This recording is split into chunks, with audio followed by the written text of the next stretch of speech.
This is the Baltimore Underground Radio Podcast. Showcasing local musicians, playing songs, and getting the interview. We'll also bend your ear about gear. Baltimore, we are sick with talent.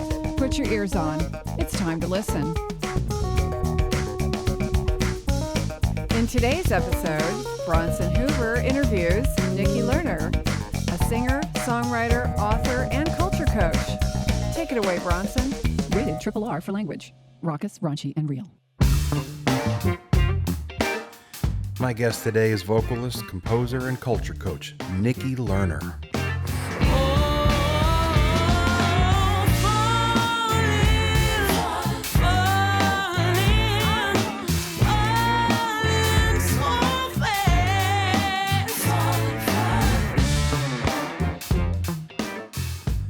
Nikki Lerner, I'm so happy that you have decided to join me today. Thanks for being here. Hey man, it's always nice to be invited anywhere, particularly in these unprecedented times.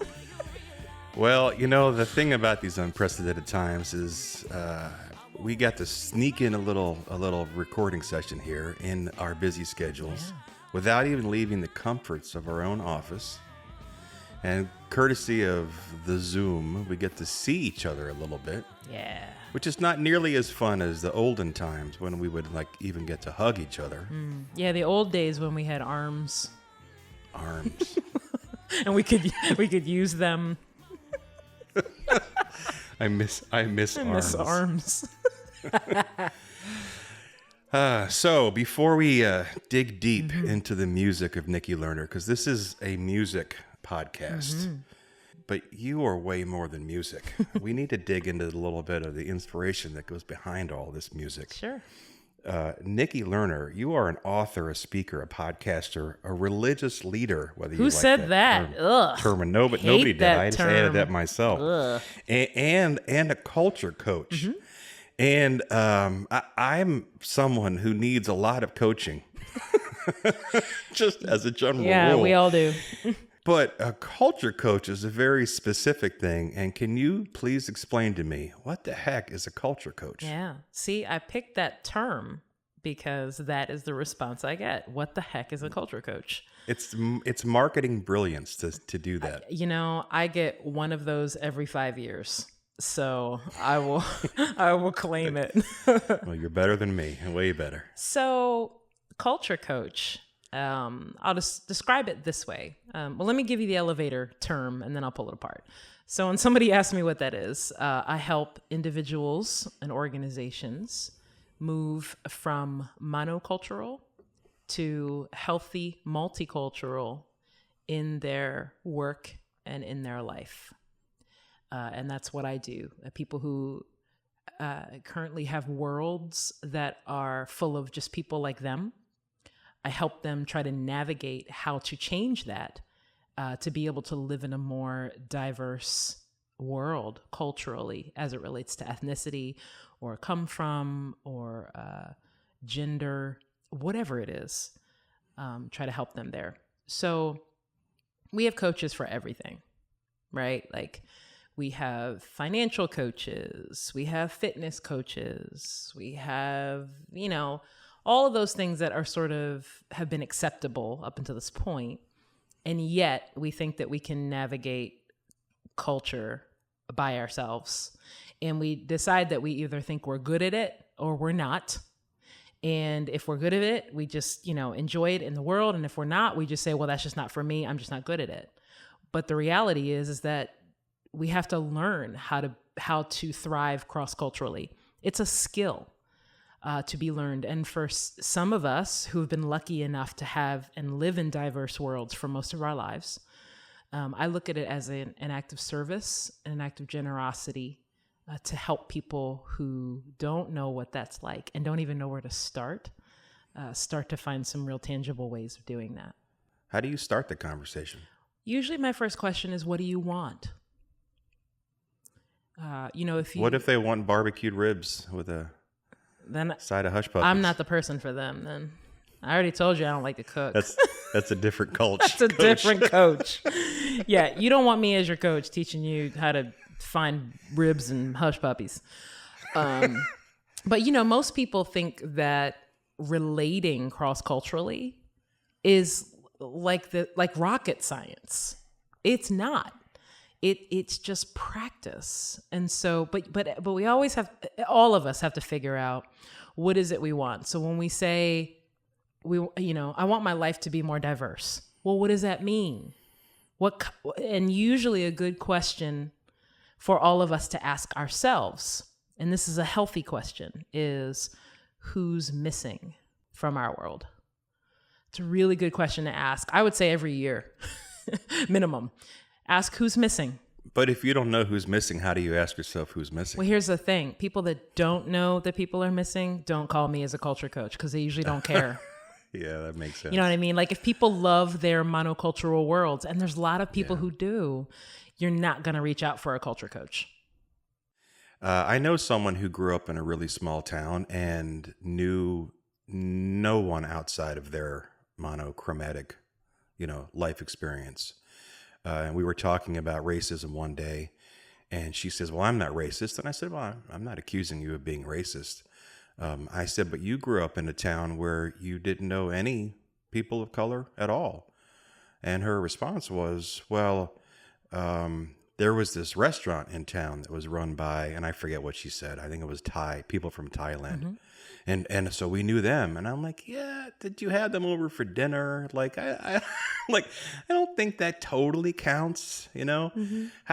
But I don't think she's racist. Mm-hmm. I think I don't think she understands that she has yet to really grasp the full color palette of the world. Mm-hmm. How do you talk to someone like that who immediately jumps to, well, I'm not racist, so stop talking to me like that?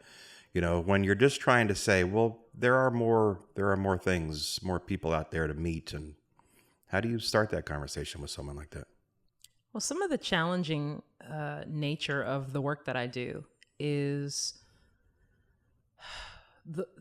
how we've come in this country, of how we have chosen to speak about issues of culture and race and ethnicity. First of all, we never talk about it unless there's something awful going on in the world. I mean, think about that for a minute. The only time, really, that we collectively, as a country, try to talk about issues that are meaningful and that matter to people is when everybody's on fire. Mm-hmm. Right? And then we wonder why we can't have a logical conversation about the things that matter to all of us, right? That's part of the problem. The other part of the problem is language and vocabulary. So we think as a nation that we are having the same conversation. We're not. We're trying to have one conversation using two completely or many different sets of vocabulary. And we don't respect the fact that as a nation, we are all along the continuum on our exposure, our proximity, and our lived experience. And so during this time right now, there are particularly a lot of white American people who are just now thinking about issues of ethnicity and race. But there are other people in the world that live at a 400 level experience about diversity. And so what happens is you've got people at the 100 level, people at the 400 level, trying to have a conversation. The people at the 100 level are wondering why the people at the 400 level are so impatient with them and frustrated and mad. And the 400 level people are looking at the 100 level people trying to figure out, how could you live in this country and not know this? Mm-hmm. So a lot of my work is translating. There's a lot of terms we throw around that people don't even understand.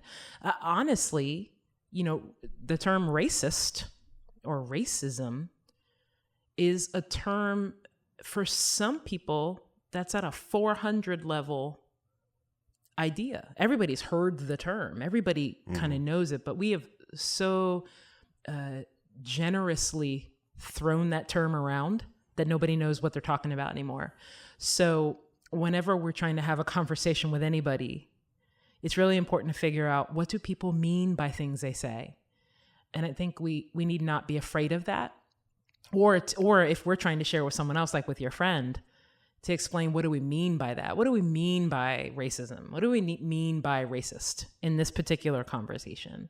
And then to describe the beauty of multicultural community. You know, we get to experience that as musicians. Oh man, it's one of my favorite things about the artist culture.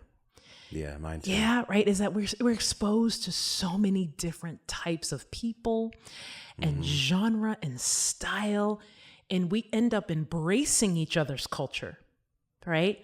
That it ends up becoming our own in creative communities. So I try to paint that vision.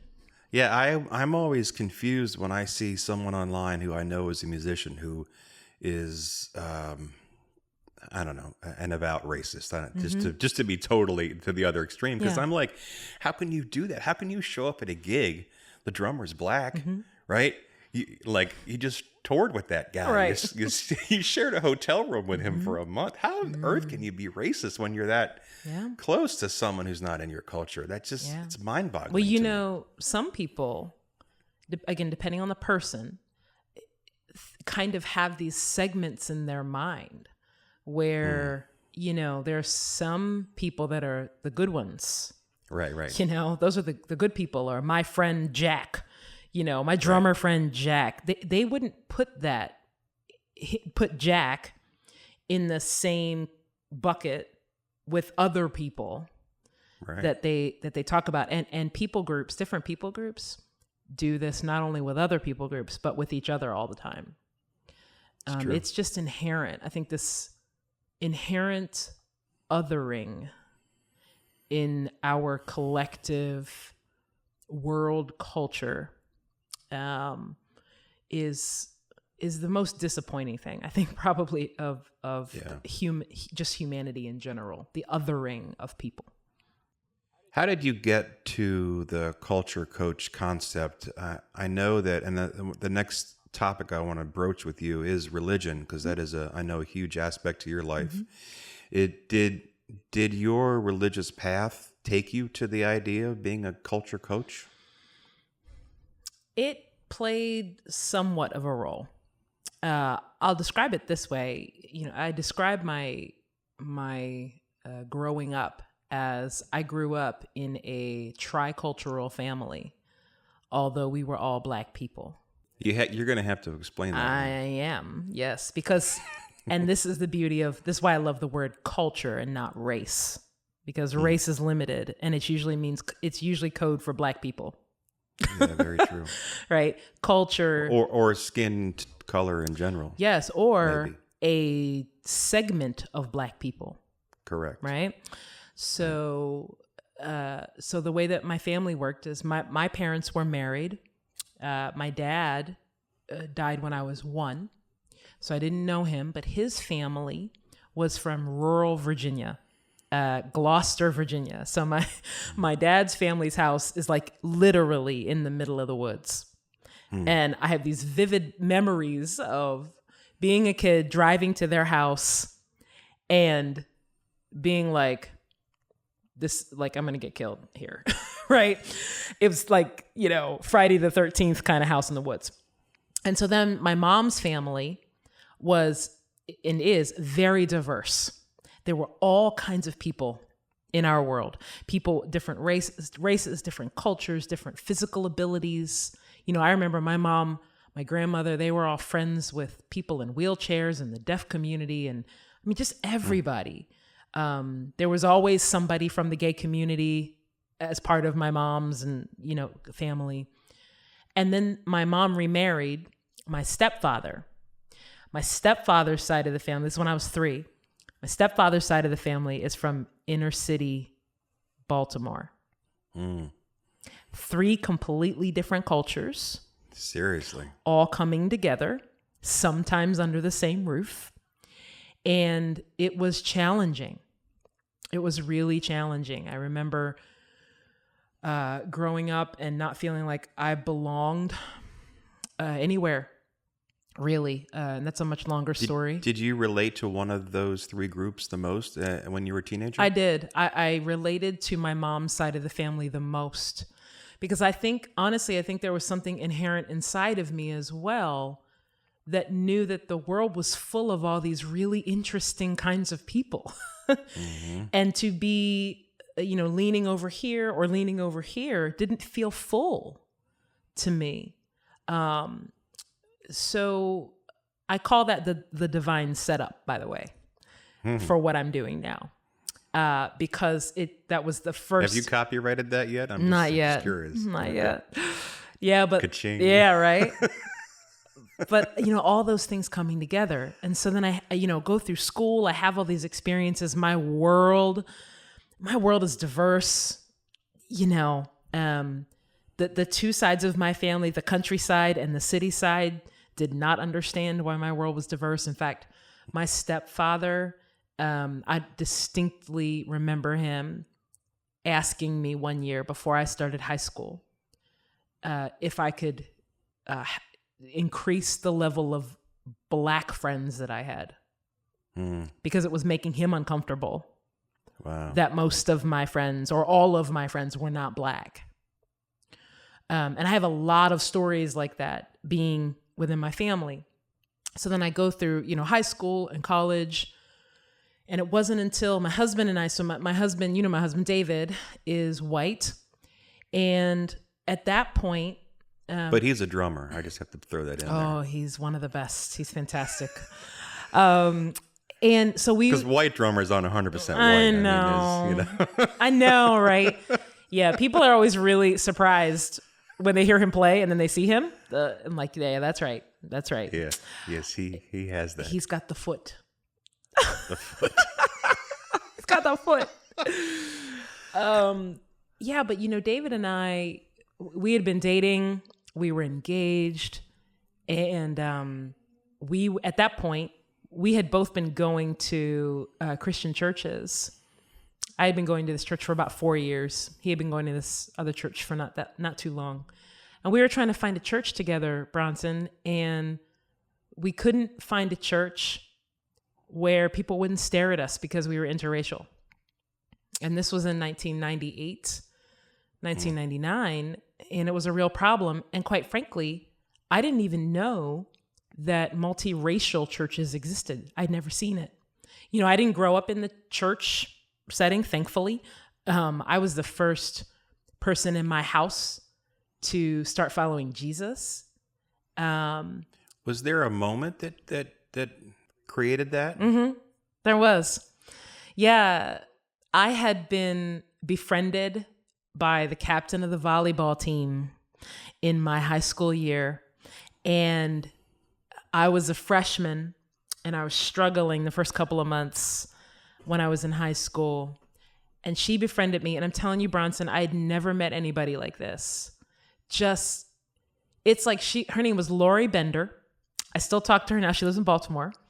And it was like every time she showed up in a room, beams of light came out of her. I mean, it was like, who lives like this? She was full of joy and laughter and kindness. And I remember thinking to myself, I don't know what's going on with that girl, but whatever is going on, I want it. That's what I thought. And she is really the one that started talking to me about a life that was connected to the person and the principles of Jesus. And it just made so much sense to me. The ideas of kindness and generosity and peace, goodness. I wanted that. I wanted to be that kind of a person. And so I went away on a weekend trip with her and a group of high schoolers. It wasn't Young Life. It was just. It was Young Life. I knew. You knew. Yeah, it was Young Life. Yeah, of course it was. Of course it was, right? 'Cause they were in my high school. My wife was in Young Life when she was in high school. Oh, wow. As well. Yeah. Well, it was the first time that I had ever heard anything about what it would be like to choose a life that was dedicated and focused around the character of Jesus. And I remember I went away on a weekend trip. I came back and I told my mother that I had, in the language of the 90s, decided to, I gave my life to Jesus. And she was like, you gave your life to who? She thought I joined a cult. Because nobody in my house, we weren't church people, Yeah. But I'm telling you that everything that I saw in Lori Bender, I started to see coming out of my own life. And that was really the moment for me, from a spiritual standpoint, where everything started to change. And I'm grateful for it because, quite frankly, Bronson, I don't know who I would be right now, even in terms of what I do for a living with being a culture coach. Because honestly, apart from who I believe that God wants me to be on this planet, there would be no other reason to do the work that I do. If I only had to look at what was going on in the world right now, why in the world would I want to be more kind, more generous, more loving, more peaceful, more patient? There would be no other reason. So, when you ask about what the part is that it plays, that's the part it plays, honestly, it is my reason. It's my reason for wanting to be good, whatever that means, right? I want to be all of those things.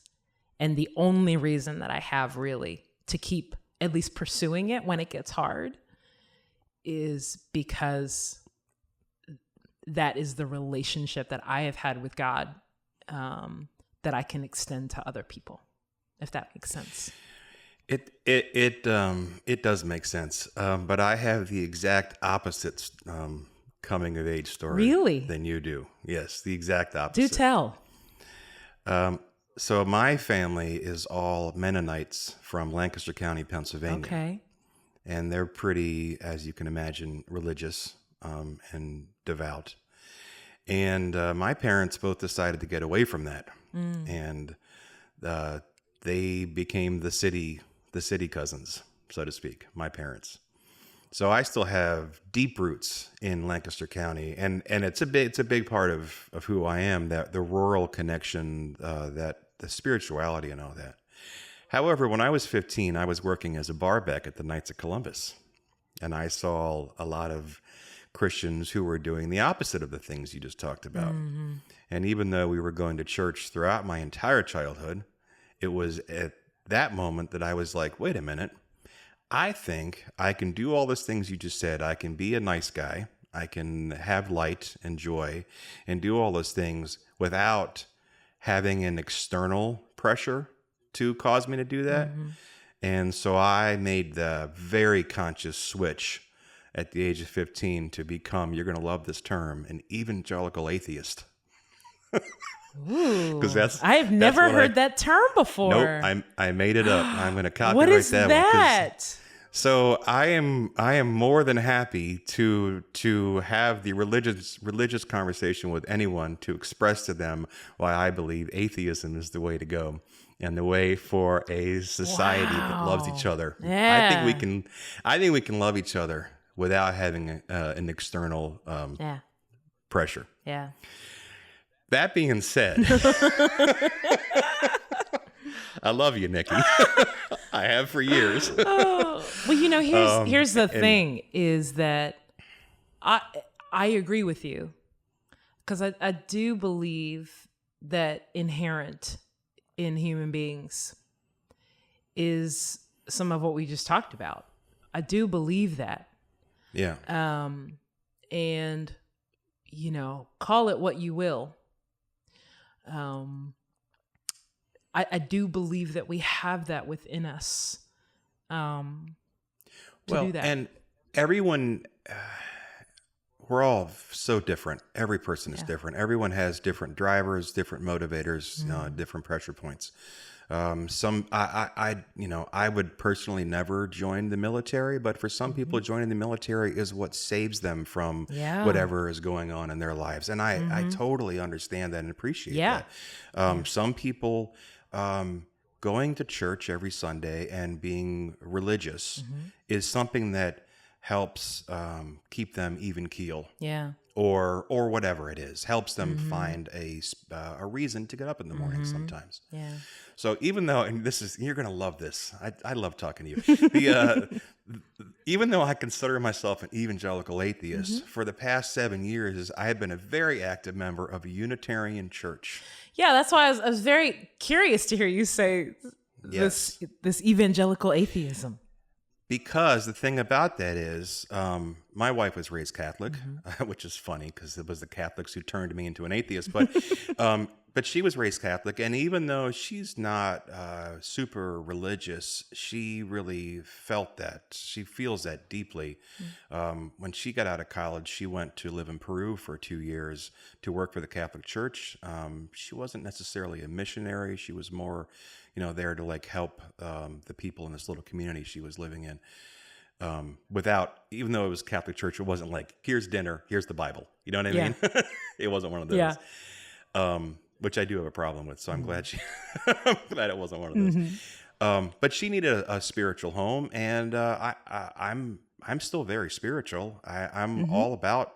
I believe in all that. I believe in the community and all that sense of connection that you get from going to a congregation, whatever that is. I totally understand logically and even emotionally how important that can be. Yeah. I just can't ever believe in an external. To me, it's external. And I don't know if you're an Alan Watts fan. Alan Watts said that God is playing peekaboo within everybody. He's just like popping up, going around. That's funny. I'm way more for that Buddhist sort of philosophy that God is in all of us than the idea that God is looking down on us and judging us. Because I judge myself harshly enough as it is. I don't need any extra help. Yeah, yeah. And just so you know, and hopefully, even the years that we've known each other and at least had been exposed to each other, that, I know that my goal on this planet is just to love people well. That's it. To be as kind and good and peace-loving and generous as possible.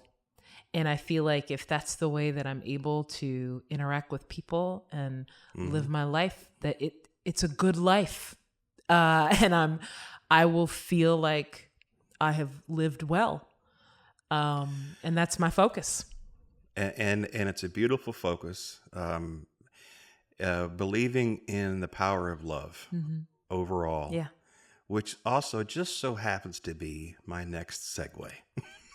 Look at like that. You knew it. I didn't even send you notes or nothing. I'm a professional. You are a professional. So I wanted let's start talking about your music. Because I wanted to talk to you about the lyrics of your songs a little bit. Because now that we've put our cards on the table, right, and you know how I approach things, I hear your lyrics of some of your songs, and I'm like, wow, this could be a gospel tune. You could be singing to God, or you could be singing to David, or that one, you and David are fighting. You can't be fighting. You guys have been a lovely couple for 20 years. That can't be real. Yeah. But my point is your lyrics are essentially about love, and the listener can interpret them. And I don't know if this was intentional but they can interpret them any way they like. Yes. Absolutely. I mean, you've described how I write music. And I like to tell people this too, that, those songs on my records, they're not always autobiographical. Yeah. Well, I knew that. There was a woman that follows my music, and she called me one day. I can't remember which record it was. I think it would have been Things We Never Say. 'Cause there's a song on there called Let Me Say Goodbye. It's funny. That's the second song I want to ask you well, about. there you go. But anyway, she called me one day. She's like, "Are you guys okay?" And I'm like, "What are you talking about?" And she's like, "Well, I was just, going through the record and, there's a lot of breakup songs on this record." I know. You said goodbye in that I know. song. Are you So guys sad. okay? And this was like a church person. They're like, "You want me to come over and pray for you?" I'm like, no, we're good. That song's not about us. But it's That's true. awesome. I wanted to be able to write music that could be sung in the sanctuary or at a club. Mm-hmm. And I wanted to speak the language of the human heart, which are things like love, compassion, forgiveness, writing songs about messing up. Yeah. That's the human language, period, no matter what. Well, so the first song I wanted to ask you about is Longing from the Longings album. Yeah. And you have two lyrics back to back. My soul longs for you. My body thirsts for you. My soul longs for you. My heart longs for you. My body thirsts for you.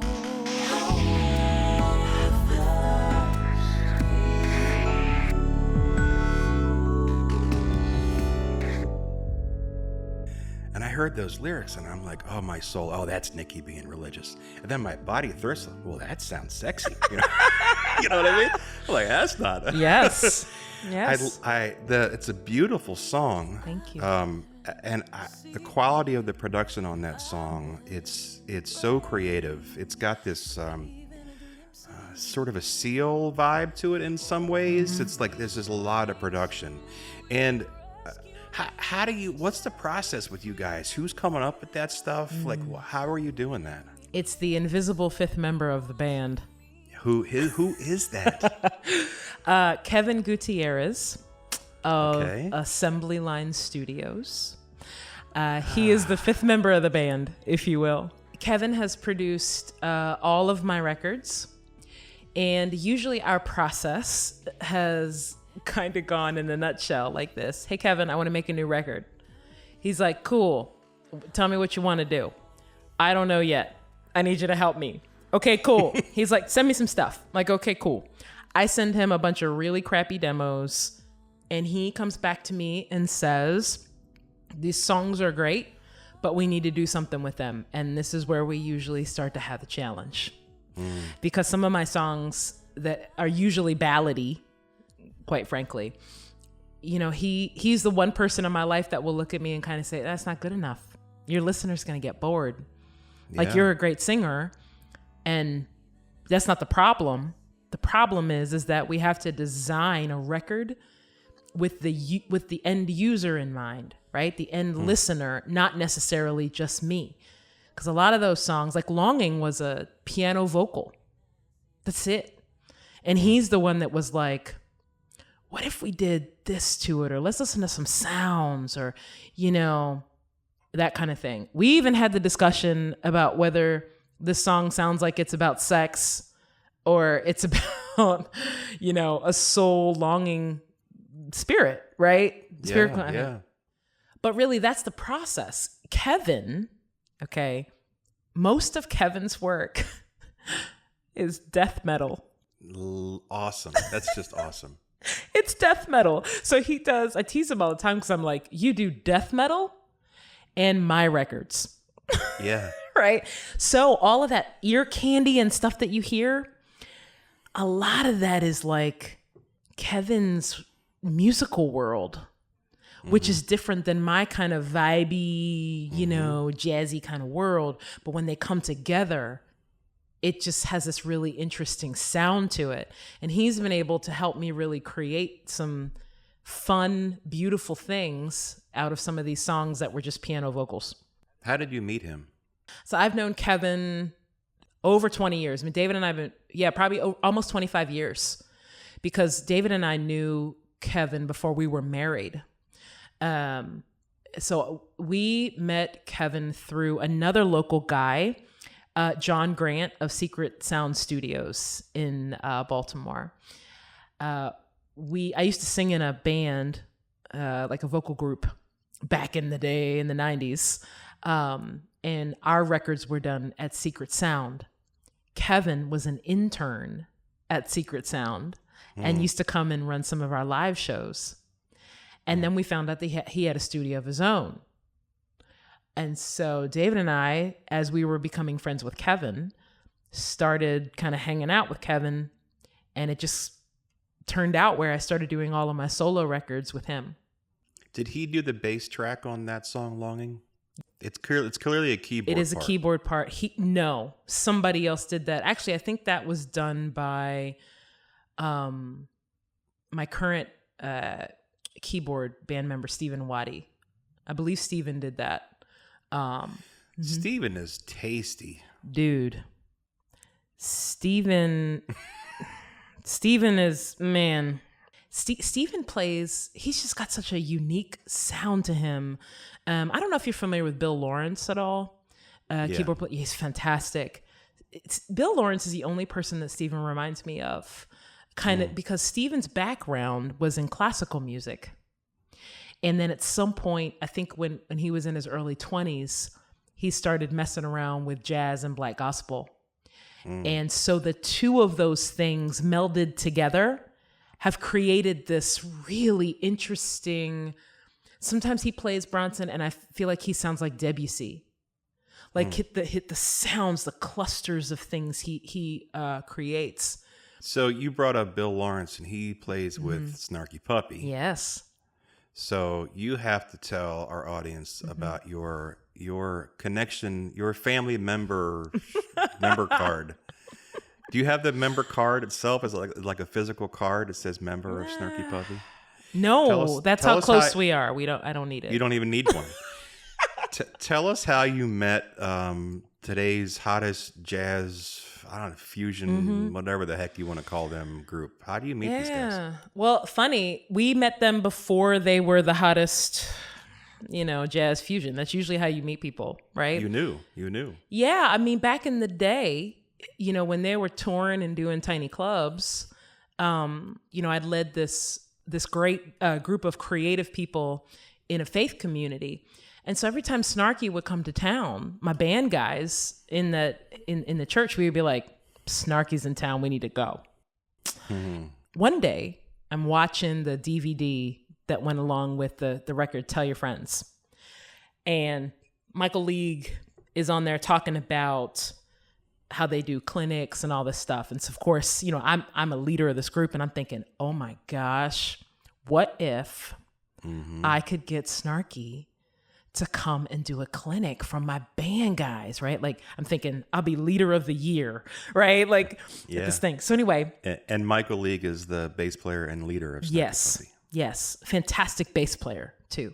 He's amazing. Oh my goodness. He's just so brilliant. And so anyway, I send a random email to some random Snarky Puppy email address. Info at Snarky Puppy, right. And so I send off this email that basically says, hey, I don't know if you remember me or not, but I usually come with a group of diverse guys that we all, play for this church. Well, I lead the ministry and, I heard that you guys do clinics. So I wanted to know if there's any way next time you're in town, could we come in and bring you in for a clinic? How much is it? Right? Do you even want to do it? I'm thinking, I'm not going to hear from them. Right? Because we already look at them as like being, and this is when they weren't that. Right. So anyway, I don't know, a day or two later, I open up my email and I see that I get an email from Snarky Puppy and it's Michael League. And I'm like, holy crap, it's Michael League, So essentially he's like, we would love to do that. Let's make it happen. I'm like, oh my gosh, this is so great. So I tell the guys, the band, and they're freaking out. So then we said, okay, we'll go to the show the night before, and then we'll host them at our church, and we'll cater a lunch for them. Like we just wanted to serve them, and serve them really well. Because on this DVD, Mike was telling the story about how they don't eat well on the road. It's essentially like, 7-Eleven and, crappy tour food. And so that's why I was like, let's cater a lunch. Like, let's just blow their expectations out of the water. So anyway, we go to the show, and then they come to our church the next day, and then they end up staying and hanging out with us for like 2 or 3 hours. And we just clicked. I mean, we just connected. We talked about life and music and, dreams and, and this is when all the guys were still in the band. Like Sput was still there. Corey Henry was still there, So we had a great time, right? Hung out. And so then we kept going to shows. We kept running into each other. The more we did that and hung out and talked on the phone, and then we'd hang out after shows. And I mean, they're just friends now, I mean, so a lot of these, these guys are on our record. Musical partners. Yeah. That's yeah. What I'm going. Was Mark the guitarist on Let Me Say Goodbye? Yeah. Oh, what a joy. Mark is a very close friend of mine now, which is great. On Things We Never Say, he played on several tracks. And on the new record, he played on several tracks. On Longings, Bob Lanzetti is the guitarist on that record. I don't know if you got to this track yet, Bronson, but there's a song called Never Gets Old. And I don't know if you listened to that or not, but that entire soundscape is Bob. So here's the thing about you is that you have a gigantic catalog of songs. And so when we first started talking about doing this podcast, I bought all your music online. Thank you. And I had been shedding your music for a month. So yes, I've heard all of them. Excellent. But there's so many that when you say the name of a song, I am like, I don't know which song that is. Yeah, this is the song that has this chorus. It goes, loving you never gets old. Loving you never gets old. Knowing you never gets old. That is a song for David, by the way. But that whole soundscaping in that song is Bob on guitar. There's no keyboard. There's no drum. Like, it's Bob. What's the process for recording something like that? Do you guys get in the studio and you just say, Bob, just start playing? Or is he doing it from home and sending you tracks? Yeah. So that particular time with Bob, that was a song I really wanted him to play on. And I was thinking, we'll just do a guitar on it, right? I send him a demo, crappy demo, vocals and guitar. He comes to the studio with his entire pedal board, like everything, right? He shows up and he's like, I was thinking about maybe using this tone or whatever for the song. And I'm like, cool. And that's where Kevin, my producer, says, what if we just, experiment with some stuff. Let's create this world. And he's looking at what Bob's got. And he's like, Bob, what you got? What kind of sounds do you have? And so Bob starts to manipulate sounds. And we're like, oh, that, So literally that whole track is track after track after track after track of Bob just manipulating sounds with his guitar and the pedals. And oh my goodness, it was just a beautiful process. Hey, what does it mean to be human too? That is a question that everybody has to wrestle with. But I will say, human too is just trying to get in touch with the person that you are and the person that you long to be. And trying to spend your life trying to do that, whatever that is. I explained, what that is for me. But for other people, they have other visions of who they want to be. But making sure that we're not tripping and falling into a default life of any kind, but to be aware enough to say, who am I becoming? And let me move forward in that as much as it depends on me. My favorite line from that song, which I wanted to ask you about, is strength can only go so far to feed perception.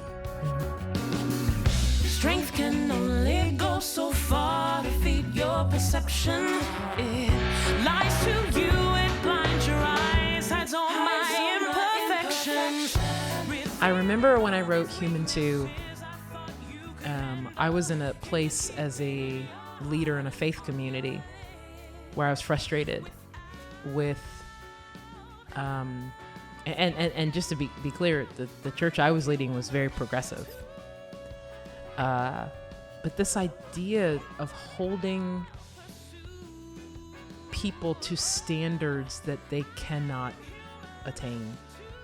And I'm not talking about certain levels of leadership in the country. That's a whole nother segment. But I'm talking about like your boss, or, you know, just people that we interact with that have certain roles. And it's like, I know that a lot of faith leaders have this issue too, of just feeling like you can't mess up at all. And so you have all these... That's paralyzing a lot of people. Yeah, and I honestly, Bronson, I feel like it's driving them to harmful patterns.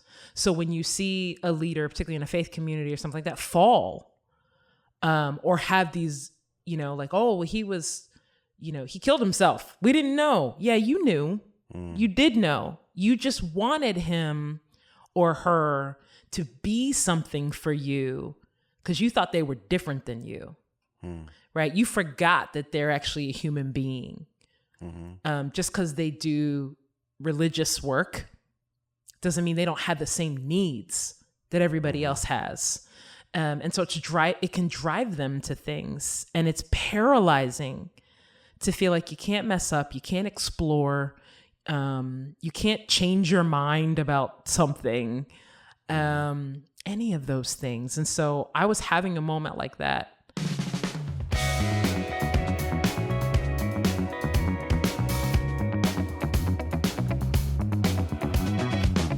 The next song on Human 2 that I wanted to ask you about was Strength.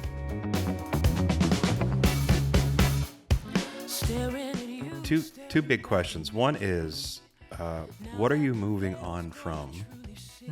Because you are moving on from something. And the other one is, was that Mark on guitar? Because the guitar parts in this song are spectacular. And there's like 4,000 of them. You can hear these things layered upon layer. And I'm like, what is he doing? Here's what's going to make you mad. Oh, no. It was your keyboard player. No. All of the guitar parts were Mark. Yeah, all at once. Including the bass. Well, that doesn't surprise me. Yeah. He cut the bass line for that song. So that song is essentially David on drums, Mark on guitar and bass, and me on vocals. And Kevin on production.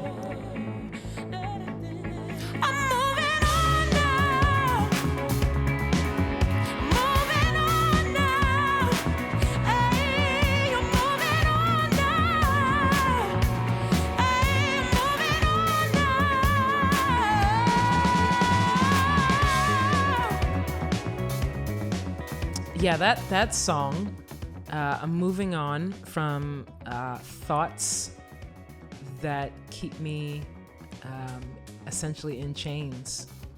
That song was a breakup song with myself.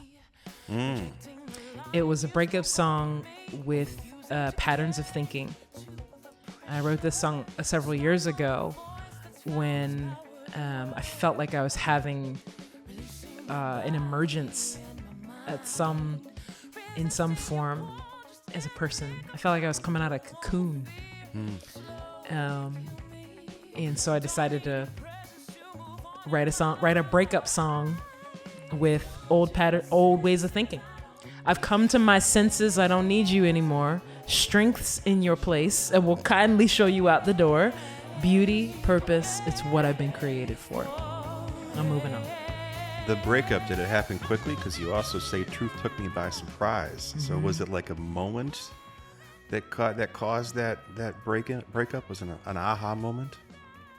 Or was it cumulative?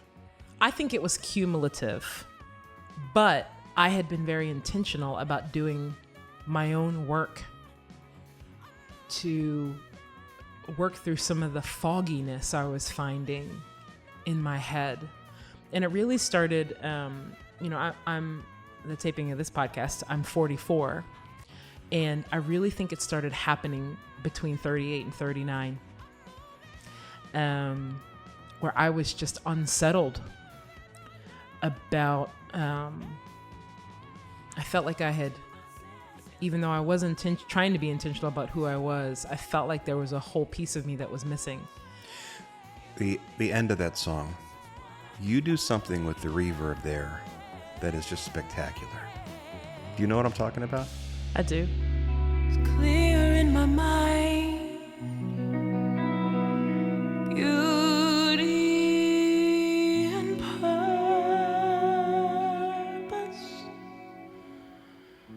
I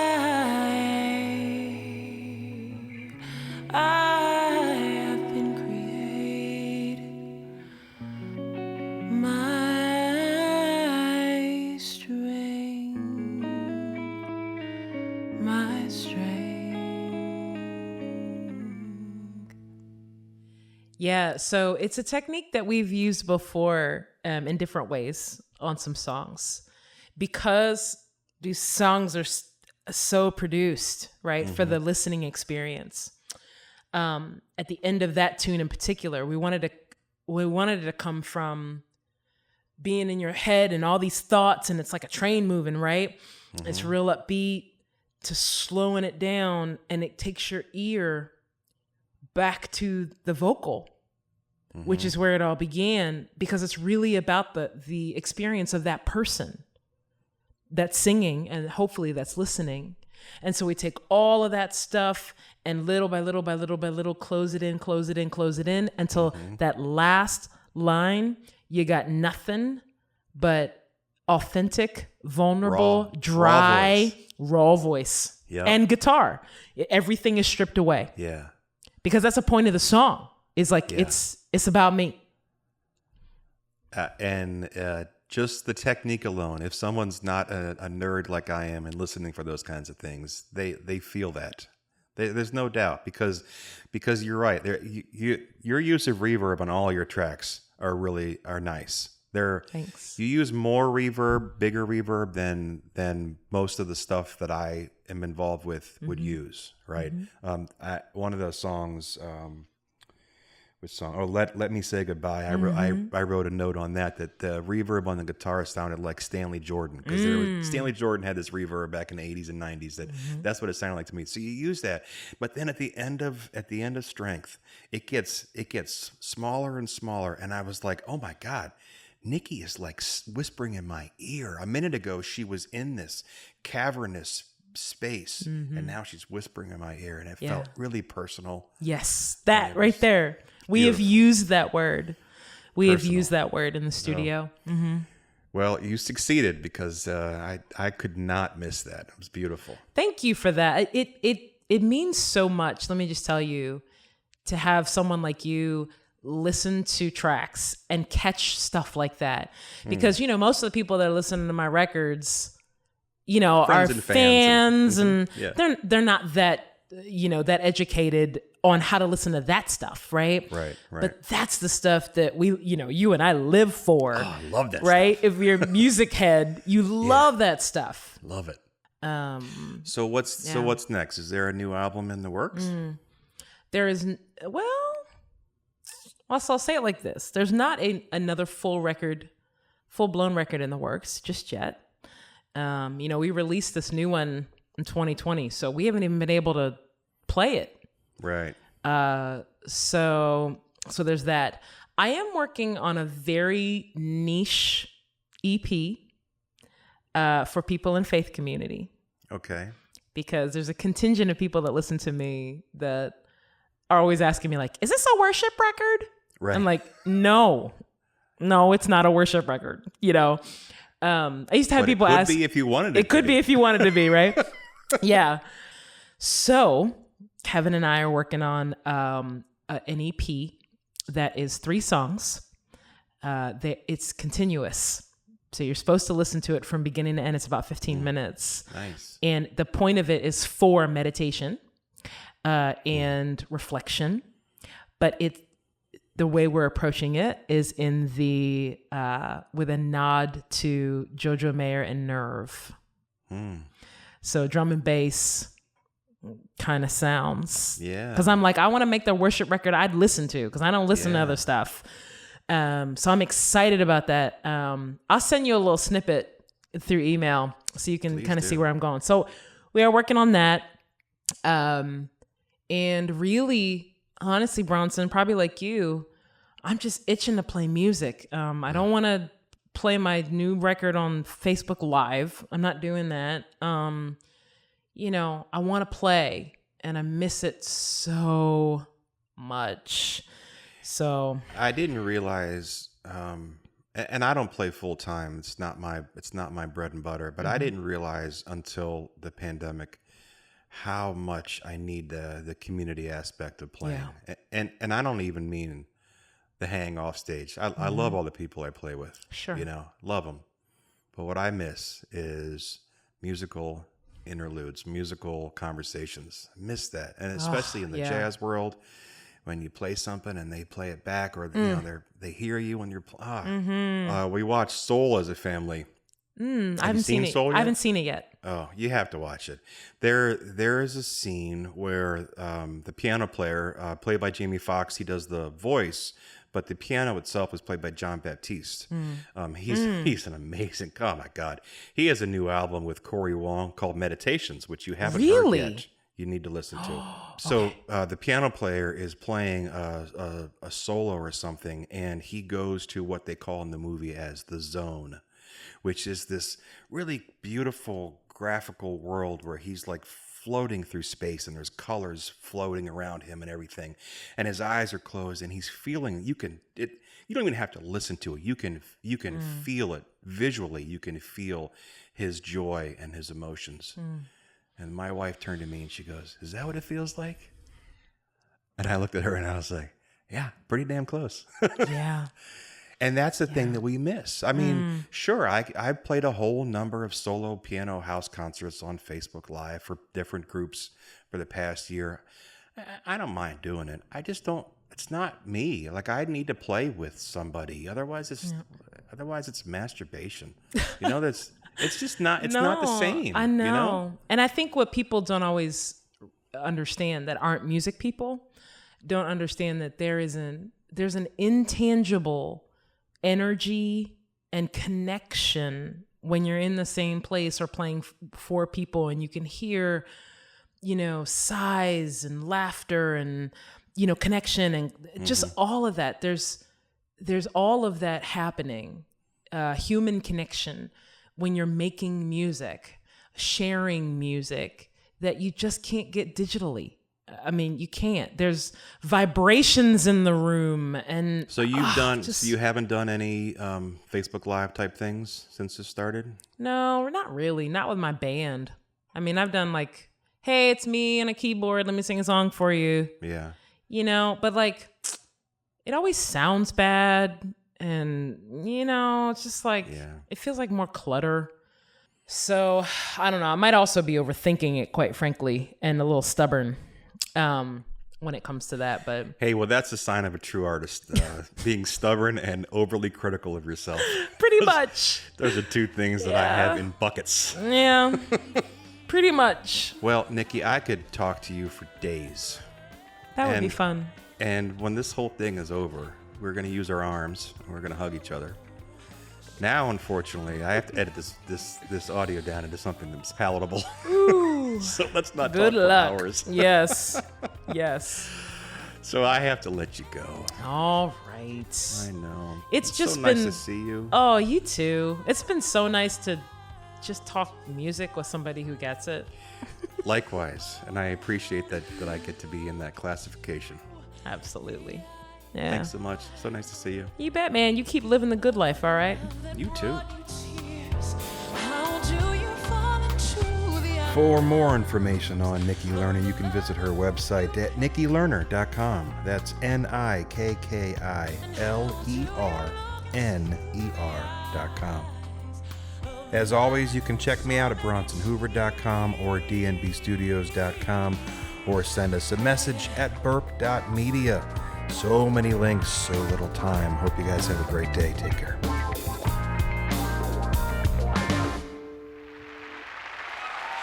Thanks for getting up. That was fun.